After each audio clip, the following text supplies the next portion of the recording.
முதுமலை காட்டின் தெப்பக்காடு முகாமில் இருக்கும் உதயன் ஒரு மக்னா கும்பி யானை. கொம்புகள் இல்லாத ஆண் யானையாக இருப்பினும் அவரது ஆற்றலும் துணிவும் எல்லோரையும் ஆச்சரியப்படச் செய்கின்றன.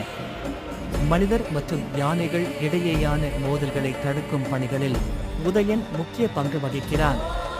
அவரது மகாவுடன் உள்ள நெருக்கம் அவனை நன்கு கட்டுப்பாட்டில் வைத்திருக்கும். காட்டு யானைகளை பாதித்திருக்க கிராமங்களை பாதுகாக்க உதயன் எப்போதும் முன்னிலையில் இருப்பான். அமைதி, புத்திசாலித்தனம் மற்றும் எதிர்கால சந்ததியினருக்கு ஒரு மாடல்.